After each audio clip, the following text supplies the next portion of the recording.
Subió al cerro sin agua, y Dios respondió con lluvia.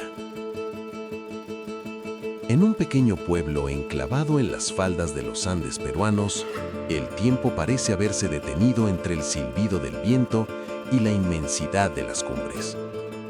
Allí, donde el sol quema la tierra con una ferocidad implacable durante el día y las noches traen un frío que cala hasta los huesos, vivía un hombre llamado Rafael.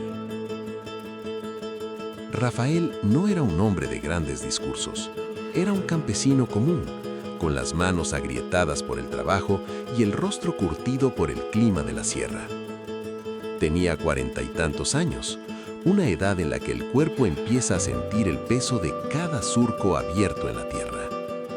A su lado estaba Rosa, su esposa, una mujer de fortaleza silenciosa que mantenía el hogar unido con hilos de esperanza y paciencia. Y estaban sus hijos, Pedro y María, dos pequeños que apenas empezaban a entender por qué el mundo a veces parecía tan vasto y a la vez tan duro. La vida de Rafael era un ciclo de gratitud. Se levantaba antes que el sol, cuando el cielo aún era de un azul oscuro y profundo. Su rutina consistía en cultivar maíz y papas en un pequeño terreno heredado de su padre. No era mucho, pero era suyo. Los domingos, la familia caminaba hacia la pequeña iglesia del pueblo, una casita de adobe con techo de paja donde Rafael se arrodillaba y agradecía por lo poco que tenían. Su fe era como el granito de las montañas, sólida, antigua e inmovible. O al menos, eso creía él.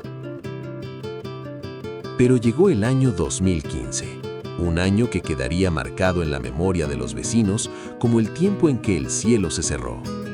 Una sequía terrible, como no se recordaba en décadas, azotó la región. Los meses pasaban y las nubes, que antes desfilaban blancas y cargadas sobre los picos, simplemente desaparecieron. Rafael observaba los ríos. Aquellos torrentes de agua brava que bajaban de los glaciares se habían convertido en hilos de agua fangosa, tristes recordatorios de lo que alguna vez fue vida. Los cerros, que en los años buenos eran verdes y vibrantes, ahora parecían esqueletos áridos bajo un cielo azul eléctrico que no ofrecía tregua. Cada mañana, Rafael salía a sus campos y sentía tristeza y melancolía. Sus sembríos de maíz, que debían estar altas y fuertes, se doblaban sobre sí mismas con las hojas amarillentas y secas, como si estuvieran de rodillas rogando por una gota de misericordia. El suelo se agrietaba, formando profundas cicatrices en la tierra, como si el mundo mismo estuviera gritando de sed. La pobreza, que siempre había rondado en la región, finalmente entró en la casa. Las comidas se volvieron más breves. Una sopa aguada con las últimas papas del almacén, un poco de pan seco. Rosa intentaba ayudar vendiendo sus tejidos en el mercado del pueblo vecino, pero la sequía lo afectaba todo. Si los campesinos no tenían cosechas, no tenían dinero. Y si no había dinero, nadie compraba mantas ni fajas. Los niños, Pedro y María, empezaron a perder el brillo en sus ojos. Sus caritas se volvieron delgadas y sus preguntas eran puñales en el corazón de Rafael. Papá, ¿por qué no hay carne? Papá, ¿cuándo va a llover? Rafael los abrazaba con fuerza, ocultando su propio miedo, y les decía con voz temblorosa: pronto, hijos, Dios no nos abandona. La lluvia está en camino. Pero por las noches, mientras Rosa dormía, Rafael se quedaba mirando las vigas del techo, preguntándose si sus propias palabras eran una mentira. La presión se volvió insoportable. Rafael había pedido un préstamo a un vecino adinerado para comprar semillas que ahora estaban muertas bajo el polvo. La deuda crecía cada día y la amenaza de perder el terreno de su padre, lo único que le daba fortaleza, lo perseguía como una sombra. En las noches más frías, cuando el viento silbaba entre las grietas de su choza de adobe, Rafael se arrodillaba en el suelo de tierra. No rezaba en voz alta para no despertar a su familia. Susurraba: Señor, ¿por qué nos pruebas de esta manera? He sido un hombre justo. He trabajado esta tierra con respeto. ¿Acaso no ves el hambre de mis hijos? Pero el cielo permanecía mudo. No había señales, no había truenos lejanos, solo el silencio sepulcral de la puna. Su fe, esa roca firme, empezó a resquebrajarse. Empezó a sentir rabia, una amargura que se instalaba en su pecho. ¿Por qué algunos tenían tanto y él, que solo pedía lo básico para sobrevivir, estaba siendo castigado? ¿Acaso Dios se había olvidado de este rincón remoto de los Andes? Fue en una de esas noches de insomnio absoluto cuando recordó a su abuelo, don Valerio. Su abuelo decía que la naturaleza no es algo separado de lo divino, sino su lenguaje más puro. Rafaelito, decía el viejo con su voz de tabaco y tierra, Dios no siempre está en los libros. El cerro guarda secretos para el que sabe escuchar. El viento trae mensajes y el agua es su sangre. Recordó una leyenda que su abuelo le contaba sobre el Guardián, el cerro más alto de la zona. Se decía que en sus entrañas se escondía un puquio, una fuente de agua eterna que solo se revelaba ante los humildes en tiempos de gran necesidad. Aquella historia que siempre consideró un cuento para niños, de repente brilló en su mente como una última brizna de esperanza. Un día, sin decir una palabra que asustara a Rosa, Rafael preparó su vieja mochila. Puso una botella vacía, un machete oxidado que perteneció a su abuelo y un rosario de madera cuyas cuentas estaban gastadas por el uso. Besó a su esposa en la frente mientras dormía y salió de la casa antes que el primer rayo de sol tocara los techos. El camino hacia el Guardián no era un sendero para caminantes casuales.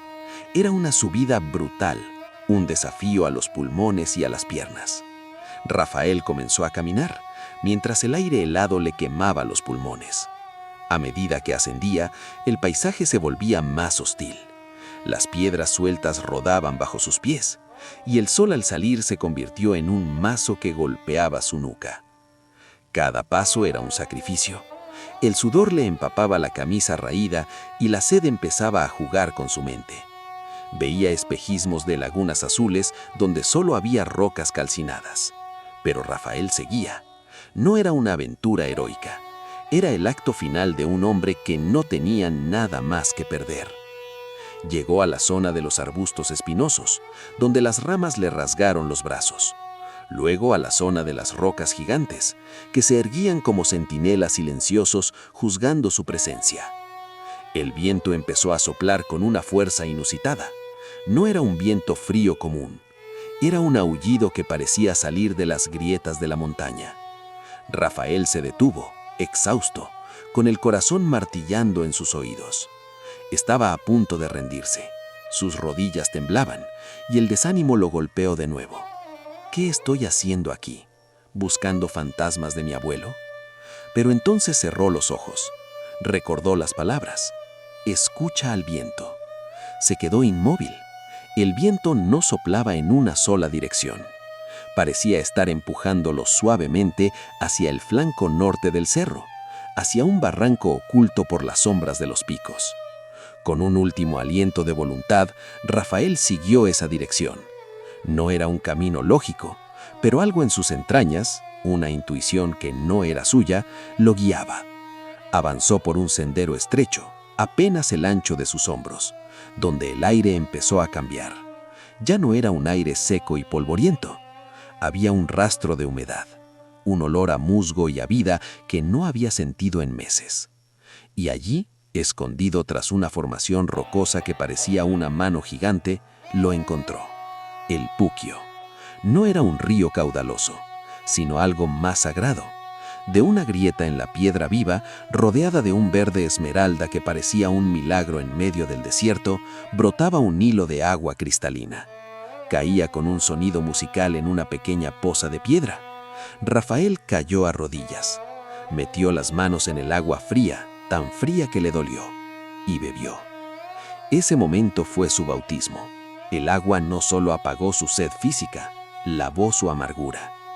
Llenó su botella y en ese instante una brisa suave le rozó la cara.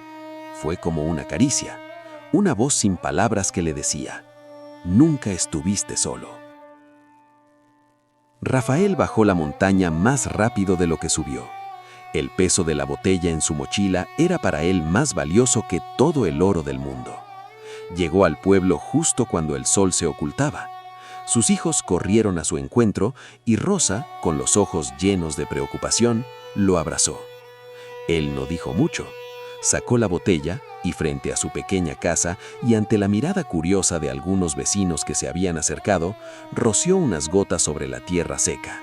Luego, levantó la botella al cielo y con una voz que recuperó toda su fuerza, pidió una vez más.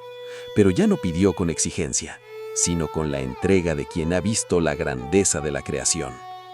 Esa noche, el cielo cambió. No húbole relámpagos violentos. El aire se hizo pesado y un olor a tierra mojada. El perfume de Dios llenó el valle. Entonces ocurrió. Primero fueron gotas pesadas, golpeando las hojas secas del maíz con un sonido metálico. Luego se convirtió en una lluvia constante, rítmica, sanadora. El pueblo entero salió a las calles. Los hombres levantaban las manos, los niños corrían bajo el agua, y Rafael se quedó allí, en medio de su terreno, permitiendo que la lluvia lo empapara hasta los huesos. El agua formaba pequeños riachuelos que corrían por las grietas del suelo, llenándolas, curándolas. El río empezó a crecer, trayendo de vuelta el rugido de la vida. Rafael lloró, pero sus lágrimas se mezclaron con la lluvia, volviéndose una sola cosa. Comprendió que su prueba no había sido para castigarlo, sino para despertarlo. Había aprendido que la fe no es esperar a que Dios haga lo que nosotros queremos, sino confiar en que Él ya ha puesto en el mundo todo lo que necesitamos, si tenemos la humildad de buscarlo. Han pasado muchos años desde aquel 2015. El maíz de Rafael volvió a crecer alto y dorado. Sus hijos crecieron y hoy cuentan a sus propios hijos la historia de cómo su padre subió al Guardián a hablar con el viento. Rafael sigue siendo un hombre sencillo, pero ahora, cuando alguien en el pueblo está pasando por una mala racha, él se sienta a su lado, le ofrece un vaso de agua clara y le dice: Dios no siempre responde con truenos. A veces su respuesta es un viento suave que te empuja al lugar correcto. Solo tienes que dejar de luchar y empezar a escuchar. ¿Y tú, que escuchas esta historia? ¿En qué desierto te encuentras hoy? ¿Sientes que el cielo se ha cerrado para ti? Quizás el Guardián está frente a ti, esperando a que des el primer paso hacia la montaña. No busques lo espectacular, busca lo sutil. Ten fe en que incluso en la sequía más profunda hay una fuente que nunca deja de brotar. Gracias por acompañar a Rafael en este viaje. Si este relato ha traído un poco de lluvia a tu alma, compártelo con alguien que necesite esperanza. Suscríbete para seguir explorando juntos los misterios de la vida y la fe. Que la paz sea contigo y que nunca te falte el agua de la esperanza.